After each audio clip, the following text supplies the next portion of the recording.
Keyshawn Davis just delivered a crushing knockout, but was it really a fair fight? Fans are questioning whether his massive size advantage over Denys Berinchyk made this win meaningless. Davis, who looked more like a middleweight than a lightweight, dominated an older, smaller opponent, but why isn't he stepping up to real competition? If he's truly elite, why avoid Andy Cruz, the man who has beaten him 4 times? And is his team carefully protecting him from tough fights while hyping up a dream match with Gervonta Davis that may never happen? The controversy is growing, and the truth behind Davis's rise might not be as impressive as it seems. Let's break it all down. Keyshawn Davis' victory sparks controversy over weight advantage. Keyshawn Davis' trainer, BoMac McIntyre, didn't hold back after his fighter's dominant 4th-round knockout win over Denys Berinchyk at Madison Square Garden Theater. Speaking candidly, BoMac dismissed the previously unbeaten WBO lightweight champion as trash, expressing disappointment in Berinchyks' performance. He admitted that he had expected more from the 36-year-old veteran who seemed completely outmatched in the ring. However, the real conversation surrounding this fight isn't just about Davis' impressive win, it's about the significant size advantage he appeared to have. Many boxing analysts and fans are questioning why Davis, who looked much bigger and stronger than Berinchyk, is still competing in the lightweight division. Some argue that this fight was an example of weight bullying, a controversial practice where naturally larger fighters cut weight to compete against smaller opponents, gaining an unfair advantage. BoMac carefully avoided discussing why Davis, who visibly appeared to be a middleweight, continues to compete at 135 lbs instead of moving up to fight opponents his own size. The issue of weight manipulation has been a long-standing problem in boxing, with fighters draining themselves to make lower weight classes only to regain significant size by fight night. Critics argue that Davis' size difference gave him an easy victory against Berinchyk, who lacked the power and speed to match him. If Davis had to fight someone much bigger, such as cruiserweight champion J.O. Pataya, the outcome would likely be a quick and brutal loss for him. This raises an important question. If massive weight mismatches like this are acceptable in one direction, why wouldn't it be fair for Davis to be forced to fight opponents who have a similar size advantage over him? Many believe that if boxing truly wants to maintain fairness, fighters should compete in weight classes that reflect their natural size, rather than exploiting the system to gain an edge over smaller opponents. Despite his dominant performance, Davis' career path has been carefully managed, steering him away from real threat. One glaring question remains: why hasn't he faced Andy Cruz, the man who has beaten him 4 times in the amateurs? If Davis truly wanted to prove himself, Cruz would be the most logical opponent.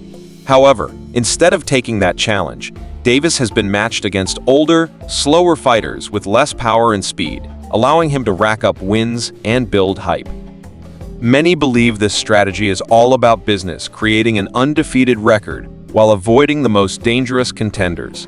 It's a common tactic in boxing, where promoters guide fighters toward big-money matchups rather than risky fights that could derail their careers. In Davis' case, there has been speculation that his team is angling for a future showdown with Gervonta "Tank" Davis. However, most experts agree that this dream fight is unlikely to happen, as Gervonta has little incentive to take on an opponent who isn't a proven draw yet. With so much uncertainty about Davis' future, some argue that the best move for him would be to move up in weight and prove himself against true middleweights. If he wants to cement his reputation as an elite fighter, he should step up and challenge IBF and WBO middleweight champion Janibek Alimkhanuly. Fighting in his natural weight class would silence critics and demonstrate whether Davis has what it takes to compete at the highest level. Until he does, questions will continue to swirl around. His career was his dominant win over Berinchyk a true display of skill, or just another example of boxing's ongoing issue with weight manipulation? Davis' situation highlights a broader issue in boxing fighters staying in lower weight classes for as long as possible to gain an edge over smaller opponents. While weight cutting is a common practice, some fighters take it to an extreme, shedding weight, only to regain a significant size advantage on fight night. This raises concerns about safety, fairness, and the integrity of the sport. When a naturally bigger fighter like Davis competes against someone like Berinchyk, who is clearly outsized, it creates an uneven playing field. Fans and analysts argue that if boxing commissions were stricter about enforcing fair weight divisions, such mismatches wouldn't happen as often. Without proper regulations, fighters like Davis can continue benefiting from what many consider a loophole in the system. Another major concern is the lack of risk taking in Davis' career path so far. While he has undeniable talent, the level of opposition he's faced hasn't been the most challenging. Fighters like Andy Cruz, who have already proven themselves against him in the amateurs, would provide a true test of his abilities. Instead of taking on those challenges, Davis' team seems to be handpicking opponents that allow him to look dominant while avoiding potential losses. This approach is frustrating for fans who want to see the best fight the best. In the long run, dodging real competition can hurt a fighter's legacy. Without facing the toughest possible opponents, Davis risks being viewed as a carefully managed prospect rather than a legitimate world-class fighter. The possibility of a fight with Gervonta "Tank" Davis has been floated, but it seems more like a pipe dream than a realistic possibility. While it would be a massive event, there's little incentive for Gervonta to take that fight. Tank has already established himself as one of the biggest stars in the sport, and fighting Keyshawn, who is still relatively unproven at the highest level, wouldn't do much for his career. Unless Davis builds his reputation by taking on elite competition, the chances of landing that fight remain slim. This brings up another dilemma. What's next for Davis if the Gervonta fight doesn't materialize? Continuing to fight smaller, less dangerous opponents won't elevate his status. He needs to take on fighters who will push him to his limits and prove that he's ready for the biggest names in boxing. Moving up in weight could be the answer. If Davis truly wants to silence critics, he should step into the ring with middleweight contenders and prove that he can hang with fighters his own size.